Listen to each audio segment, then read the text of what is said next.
Alright, y'all. This is week 2 of the PBA. We are facing off against Coach Root. I forget his team name. Sorry, Root.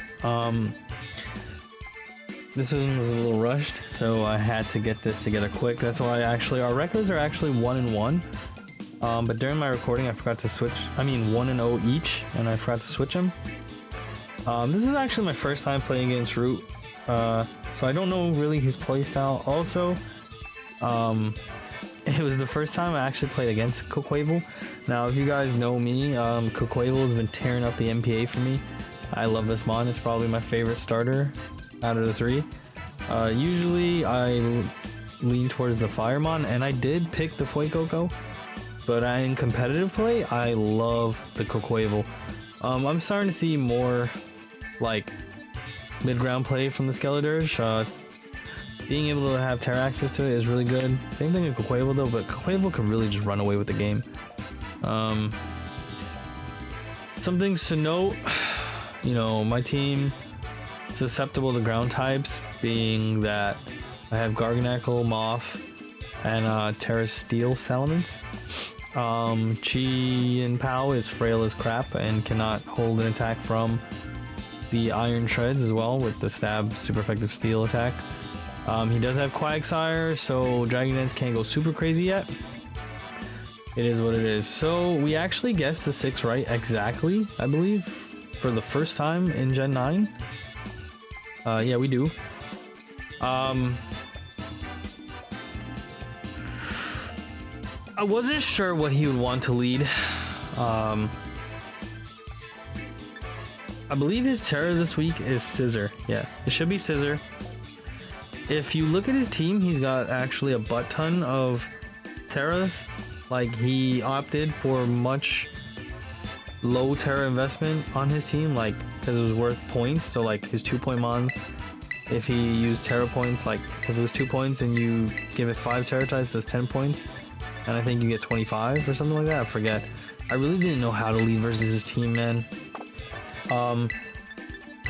I end up just choosing to go offensive because, like, I think it's something I just veer towards when I don't know what to lead.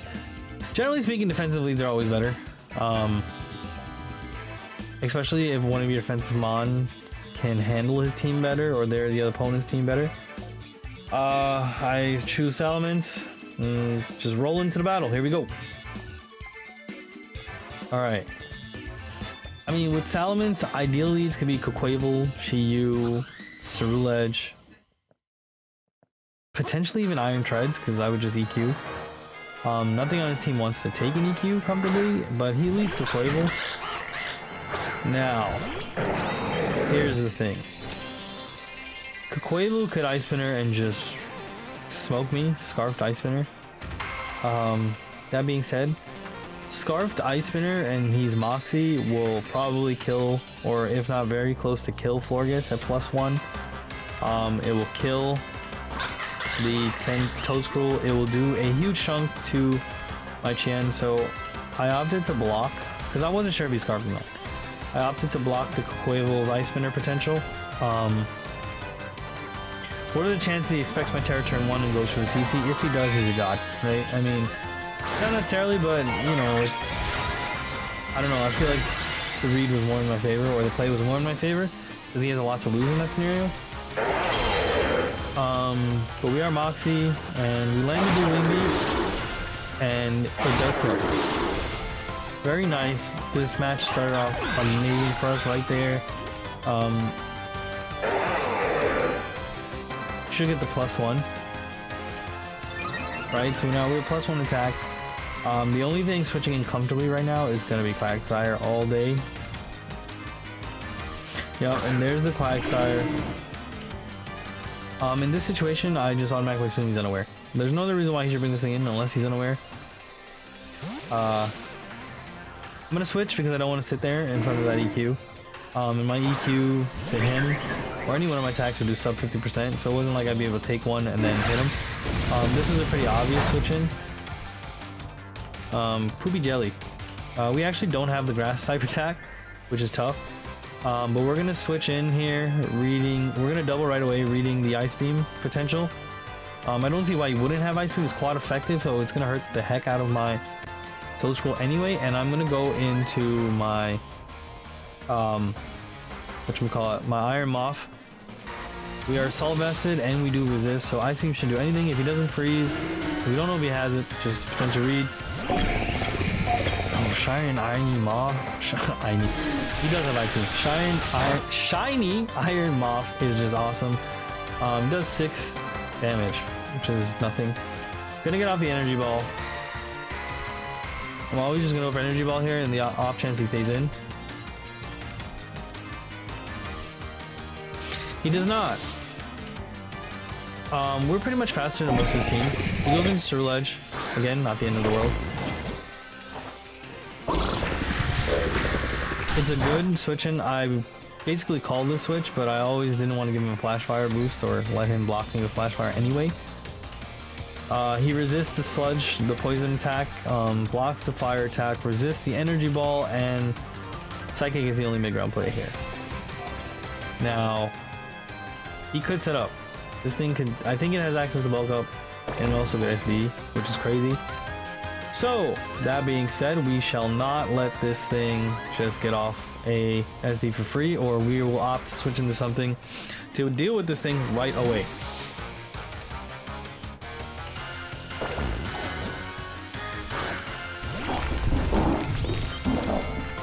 The point of this switch is Garganacl is not one of my most needed mons in this matchup, so I just opt to Salt Cure because if he chooses to CC, this thing is doing like 60%, I believe, if I remember correctly. After that, and then plus the chip, he's dying to anything that I come in with that is faster. You know, losing Garganacl here would be the best situation for me in the end because, like I said, I'm not trying to block anything on this team with this thing. Him losing Quaquaval is one of his biggest physical threats. Is pretty nice. The only attack he can really go for here is CC, in my opinion. He could go for Bitterblade, but yeah, he goes for CC. I should live this, but I actually don't, and I'm just so confused. And then I see a critical hit. That's tough. That crit really did matter. Because like I said, he should have took Rocky Helmet Chip, and right now he's at like what, 65-ish, and then Salt Cure plus the residual at the end of the turn would have killed. Granted, he would have been free to bring in anything else, but Chiyu's not going to set up for free. Maybe he flame charges, but he will not set up for free. I'm going to hit Salt Cure. Like, Salt Cure gets the residual buff chip, 25%, and everything on his team. Scissor, Quagsire, and Iron Treads, unless he's Covert Cloak on any of them. And it's super effective on Chiyu, which is frail. So like, if he went for Nasty Claw, he would have died. This was really frustrating. This crunch is always going to come down for me here. It's the pretty obvious play. Ideally, I think he would have chosen to sack this thing, but he doesn't. He opts to go into Quag. This is doing more than 50% to Quag because of Chien-Pao's ability to drop the defense. Or I think it does more than 50 anyway. I'm not sure how Unaware resolves with that, but even with this proc, we were doing a little bit over 50, like 53 to 56 or something like that, or 51 to 56. This crunch should kill. It is a roll, I believe. I mean, he could be at 52 and I could roll 51 and just die. I don't think I die in the end, but you know, I think if I get rid of this thing, I'd be in a pretty good position. So I'm gonna go for the damage here. I think he's really debating what he wants to take this hit. I think he knows that he can't even go into the Iron Treads because with my ability again, if I crunch in the Sacred Sword, he's dead. But Iron Treads can come in and revenge for free. He's gonna take damage in the Scissor, but he couldn't Bullet Punch. He's gonna see Life Orb, or he should have seen Life Orb already. I love Chien-Pao, man. This thing puts into pain. You know, he goes Chiyu. Now, this thing is not faster than me, base. So I'm assuming this thing is Scarfed. I mean, that's the only reason why I could see him bringing out this thing. Do I want to lose Chiyu right now? Probably not. So I'm going to switch I think this is like a really good bluff on his part, because he knows Florges is the obvious play here.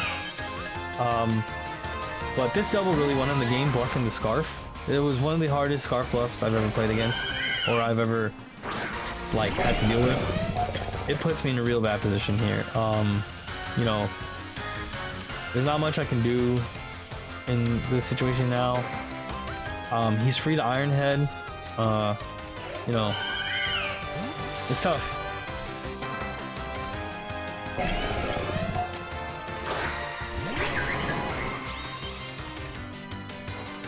But this was a A1 play for him.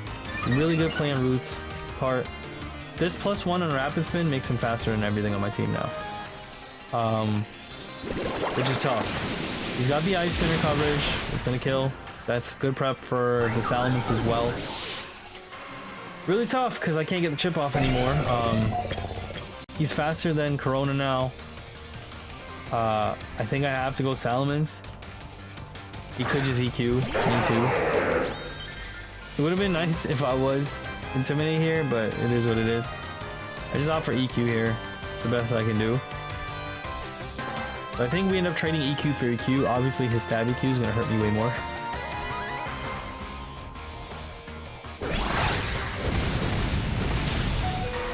Yeah, the thing always kills me.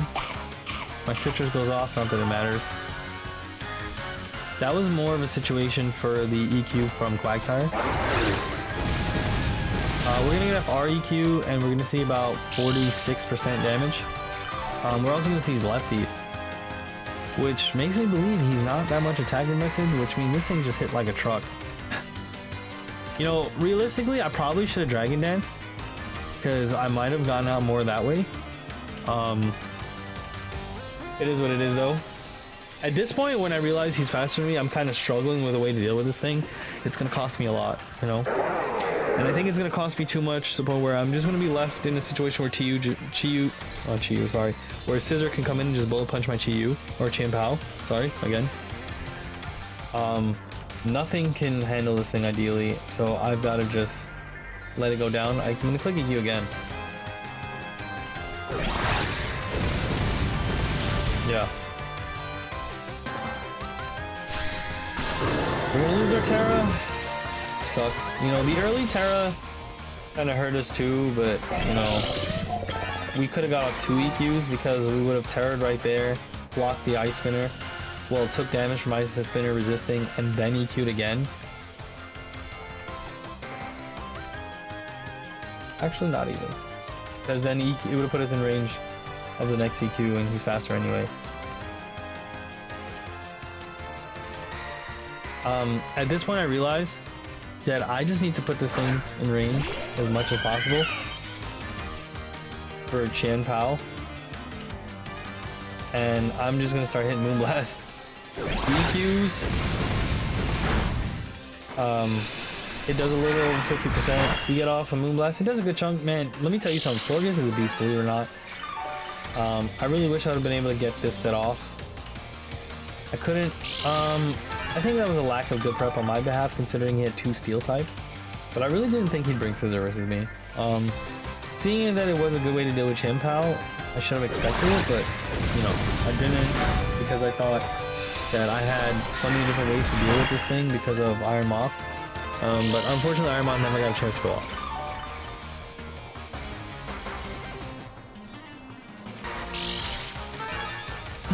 He's literally just free to click EQ right now.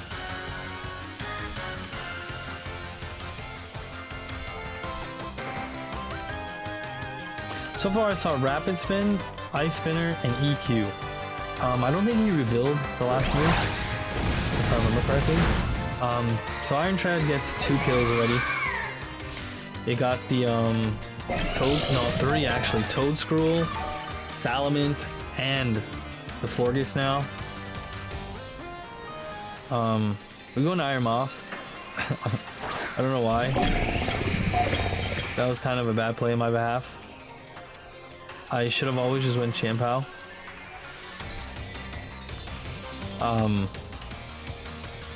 if I went Chien-Pao, I could just play Crunch. And then in front of Scissor, I go back into the Moth, or I go into the Moth. Okay, he didn't need to, he's faster. Like I said, I was just tilted because I didn't see a way for me to come back because he had too many resources to maneuver, I think. I go Moth in front of Scissor. Like, I come in with Chin, I hit Crunch. He lets this thing goes down. Then he goes into Scissor or anything else. And, well, it's obviously going to be Scissor because I know he's not Scarf anymore because he doubled and I saw him switch out after me. He's going to go Scissor always and Bullet Punch. But then he gets like a free SD and can just hit me with something else on the Moth. And then, you know, it's tough because Moth has to hit these things, and Psychic is resisted or blocked by the Chi-Yu. And I can't kill Chi-Yu in one hit with Moth. I just can't. So all he had to do was preserve his Scissor, which he did have enough resources for in the end. And then he would just smoke me. Goes into Scissor, I land the Crunch. Oh no, I went Sucker Punch, yeah. Good play on him. EBPs. I probably should have just Sucker Punched again, but I don't think it mattered in the end. Unless I got like a Sucker Punch crit, I wasn't killing. He picks him for OW. He did outplay me. You know, he outplayed me 2 times. Really good on his behalf in terms of his prep. And his ability to read me. You know, that Scarf Fluff was huge. The Rapid Spin was huge. All around, I think it was a good game. He deserved the win. Tough. Thanks for tuning in, guys. Like the video. Subscribe to the channel if you're new. And I'll check in the next one. Sorry. Team Tempest and Kiwi out. Peace.